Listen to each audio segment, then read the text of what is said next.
I'm Zale, and I'm joined by Daigle and Kanos, and today we're going to take a look at the new Kineticist class playtest from Paizo for Pathfinder 2e.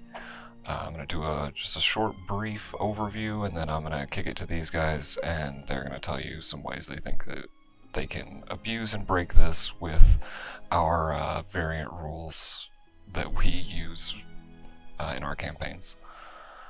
So first thing, we just got all the basic playtest information.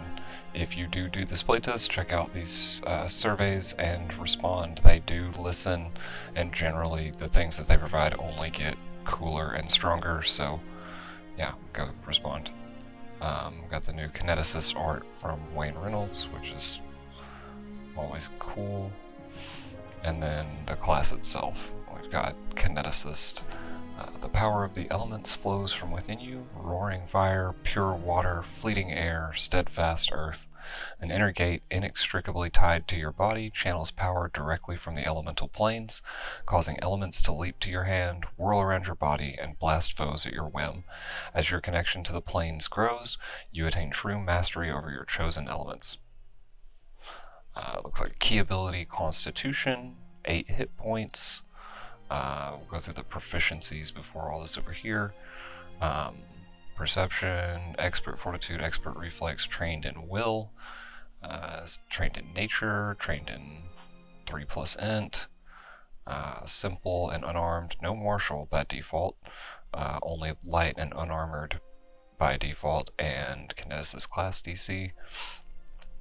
During combat, I would like to note, that if possible, I would like to note Constitution being a key ability is the first time this has happened in Pathfinder 2e so far, to my knowledge. It's kind of exciting, honestly. Yeah, there's gonna be some cool stuff that you can do with that, especially with stuff like Summoner. During combat encounters, elemental magic surges from you without limit, without any restrictions on how often you can use your abilities. You become a reliable slinger of magic. You can develop powers you can use in a variety of situations, or you can choose just a few favorite attacks you use repeatedly. During social encounters, the elements you channel might guide or even influence how you carry yourself in social situations. You might leap to anger like a raging fire, stand your ground as solid as a mountain, keep your motives elusive as the wind, or go with the flow like water. While exploring, your innate connection to the elements hones your awareness of the natural world. In an environment full of an element you can channel, you're unparalleled with the ability to repeatedly manipulate the element around you. In downtime, you could commune with the elements or practice your control over your kineticist powers. Through retraining, you can realign the flow of your inner gate to perfect different manifestations of your element. You might have a conflicted relationship with the inner gate that fuels your kineticist magic, possibly because it manifested at a traumatic point in your past, struggle with controlling and understanding your elemental powers, or form a kinship with elemental creatures, or feel at home in areas strong with your element. Others probably find your ability to keep calling on more and more elemental power truly astonishing, defer to you in all matters related to your element, the smallest tasks to the politics of the elemental planes, worry you will consume yourself with elemental magic or lose control of its primal forces. We've got a pretty standard class advancement. A couple of new key terms: impulse, kinetic aura, overflow, and brutal, which, much like Daigle mentioned earlier with Constitution, this is going to be the first time that players have had access to this. So that's kind of going to be a big deal. And has some potential for some really interesting strength builds, actually. The big takeaways, we're getting 2 more elements when we get the Rage of Elements book, metal and wood, so kind of keep that in mind for stuff. There's going to be even more to this, we know already. But the big mechanics are going to be gather elements, which requires you to have a hand free and basically lets you gather up some elements, and then you can use it for elemental blasts and a host of other stuff. I apologize for the train. I live across the street from a train. I'll let that do its thing. great for live videos.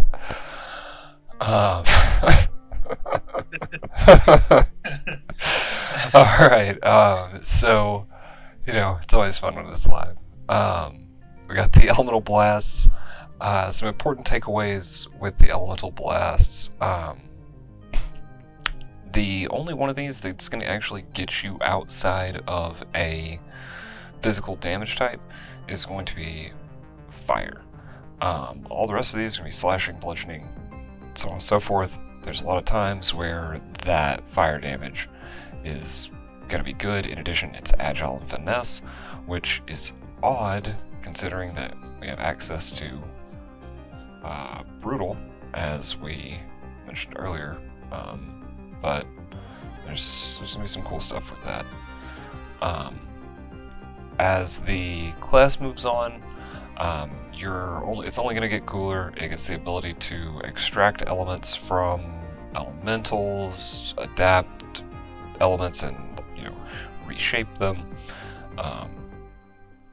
Way very similar to the thaumaturge, it also gives the ability to basically sap strength from a specific foe, as long as it has some sort of elemental attribute, thereby making it weaker and yourself stronger,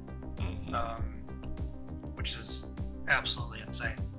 It's also going to be pretty monstrous with fortitude and reflex. As you go in, it picks up evasion and going through. I really liked elemental weapon. Back when we were playing in 5th edition, one of the builds I was always trying to do was something cool where I had a fire sword, and I could never really make it work over there, and this basically is just going to give me that at level 1, so thank you, Paizo, you glorious people.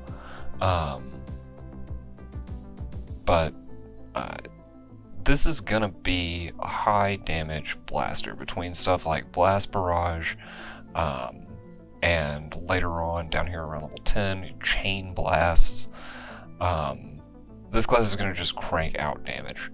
Non-stop damage all the time, with some pretty neat utility, but while the feat selection is cool and everything, the meat of the class is down here with its impulse feats. These are, this playtest is a beefy boy, 24 pages.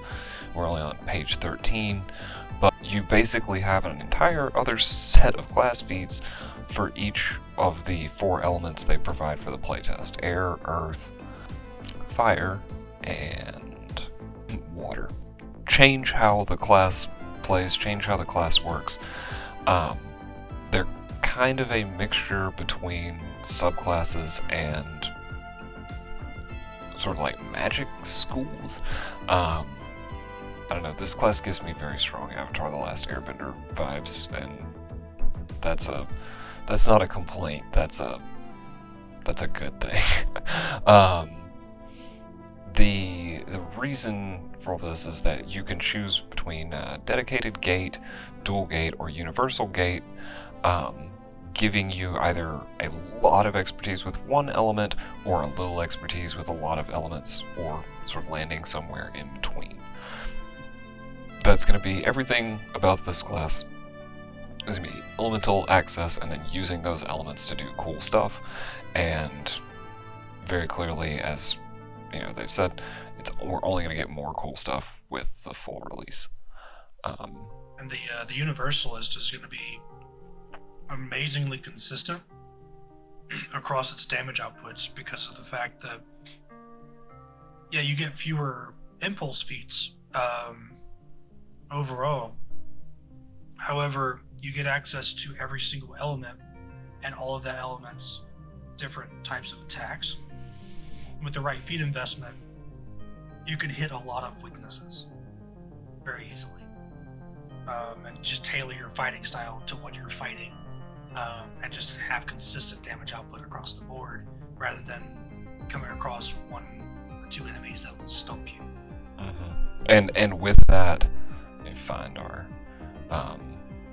with that versatility, you're going to have a lot of options because these elemental blasts have a ton of different sort of methods of attack. The melee traits alone, you've got air has finesse, reach, versatile, bludgeoning. Earth, you've got forceful. Fire is agile and finesse, so you whip it around real quick. And then water's got sweep on it. And then you've got your various range increments on those for your ranged elemental blasts.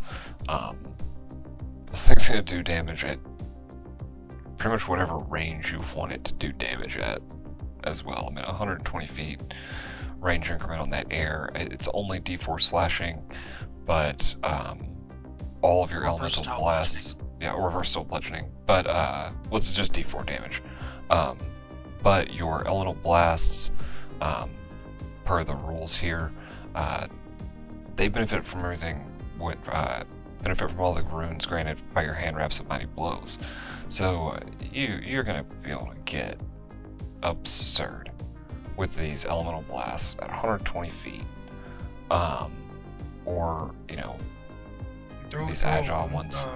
Throw a wounding rune on your hand wraps of mighty blows, and start applying bleed damage from 120 feet away. Yeah. It gets silly. Yeah, it's gonna get really, really silly. But that's sort of the brief, quick and dirty for the class, with an interlude from Mr. Train. I'm going to kick it over to these guys and see what build ideas they've got and how they feel like they can break this class.